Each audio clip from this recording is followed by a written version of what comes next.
Hey, what's going on? This is TNS Time and Space, and I want to welcome you to another episode of W. Hollis Boxing. So, right now, what I want to talk about, though, is Devin Haney. I want to talk about his recent victory over George Kambosos, and I also want to point out how the narrative has shifted constantly with Haney. It shifted constantly, so let me tell you what I mean. Originally, Devin Haney was an up-and-coming prospect, and he was seen as a talented fighter who could possibly pose a threat, but a lot of people said, well, he doesn't have power, he can't punch, he's pillow-fisted, he has a glass jaw, and what have you. So that's the first thing. So he was coming up, he was making some progress. I think I saw him score like a fourth round knockout, but essentially people said he's boring, he's not a draw, right? They said he's boring and he's not a draw. So first and foremost, he had an opportunity, or was supposed to have an opportunity, to fight Vasily Lomachenko. Lomachenko is given a franchise designation. I don't really know what that means, but he's given a franchise designation. So Devin Haney, instead of having the opportunity to fight for the WBC belt initially, he's upgraded from interim titleist to full titleist. Enter Teofimo Lopez, calls him the email champion.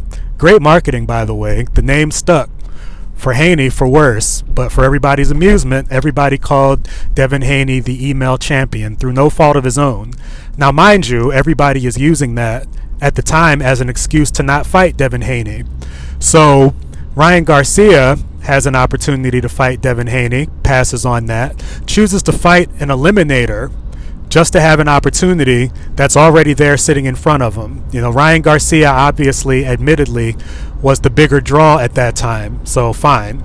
Jojo Diaz, as far as I know, he had an opportunity also, but instead of either of those guys taking the opportunity to face Devin Haney for the quote-unquote email championship, they were slated to fight each other before Ryan Garcia took his hiatus, I believe, if I'm not mistaken. If I'm wrong, correct me. Feel free to correct me in the comments. But anyway, moving on. So Ryan Garcia takes his hiatus and everything. Devin Haney still searching for an opponent, right? Now, remember, this is through no fault of his own. He was the quote-unquote email champion. He's looking for a fight. Everyone says, well, he's not a draw. He's boring, blah, blah, blah. So, George Kambosos defeats Teofimo Lopez. Now George Kambosos is the man. He's the man. He has the opportunity to bring someone over to Australia. And Vasily Lomachenko was understandably the front runner. He's the more commercially viable fighter. Without getting into the debate about the talent of who would win head-to-head, Vasily Lomachenko is a more lucrative name than Devin Haney. At least this is before, prior to this recent fight. But, so, getting into what all had to happen for Devin Haney to even get a shot. Number one, there had to be a war in Russia and the Ukraine, or a war between Russia and Ukraine, as far as Russia invading Ukraine. So Vasily Lomachenko, quite honorably, I will say, chose to help in the efforts to defend his home country. Good for him, wish him nothing but the best. So now the opportunity presents itself for Devin Haney. So that's the first thing that had to line up, was Lomachenko being unavailable due to circumstances far beyond boxing. So next, Devin Haney gets the opportunity, but he has to agree to the following. He has to, number one, agree to fight in Australia, because remember, he's not a draw, so to speak, and he's boring. So he says, okay, whatever it takes for me to get the opportunity. I know that people have used many excuses to not fight me, him being Devin Haney. So he says, I'll fight in Australia. But then they say, if you win, you have to have the rematch again in Australia. So it's almost like Haney has to be the challenger twice. So he has to be the challenger twice, essentially. And then for Top Rank to, fully realize those options, they say, well, you'll also have the option of a pay-per-view opportunity against Vasily Lomachenko if you get through Kambosos twice, essentially giving up home advantage twice. So fine. I say all of that to say that all of this criticism about Devin Haney, first it was that criticism, so he comes through in the clutch, he wins. He bets on himself, and by the way, I don't count people's pockets. However, I can say that based on the purses that Kambosos received and what Haney received, that he decided to take less. Basically, without counting people's pockets, Haney decided to ensure that his financial demands wouldn't be a hindrance towards making the fight. So fair enough, he wins. Now to the fight itself.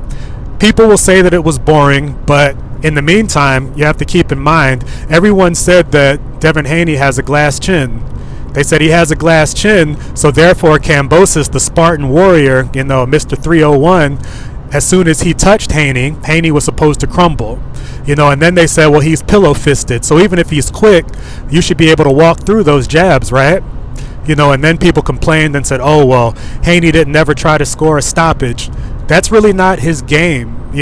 People are hypercritical of Haney. Like even when he fought Jorge Linares landed a big shot in the 10th round, I believe, the end of the 10th round, but Haney won 10 rounds. He won like 9 or 10 out of 12 rounds. So yes, he got caught with the shot, so everybody runs with that narrative and says he has a glass jaw.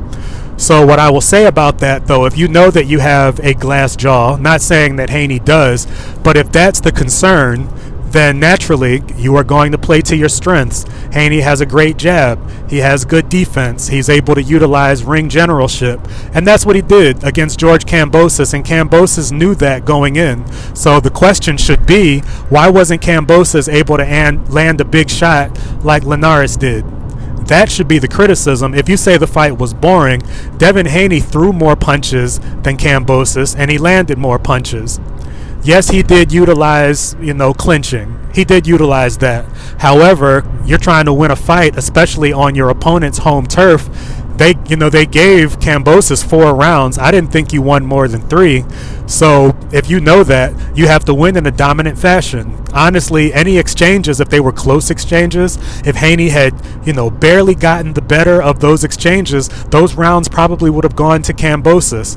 And then the rematch clause was only for if Kambosos lost.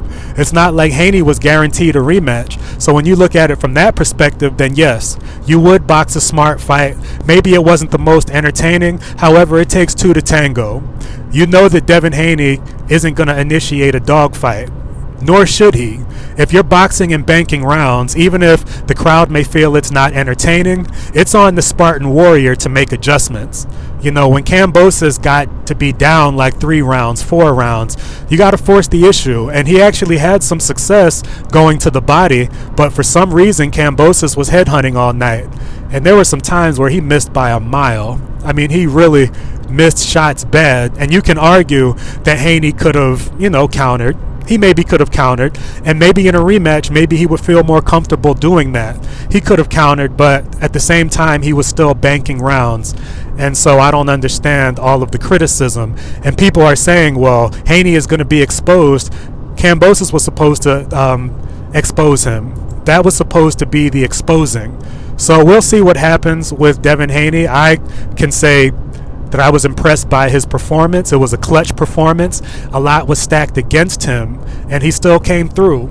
So if anybody finds him boring, I just believe that a well-rounded, sharp boxer like Devin Haney is probably going to need an opponent who's willing to go balls to the wall. Sort of like how Marcos Maidana did against Floyd Mayweather.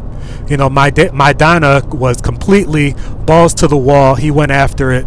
He was unconventional. He was violent. He had high volume, just a high energy style.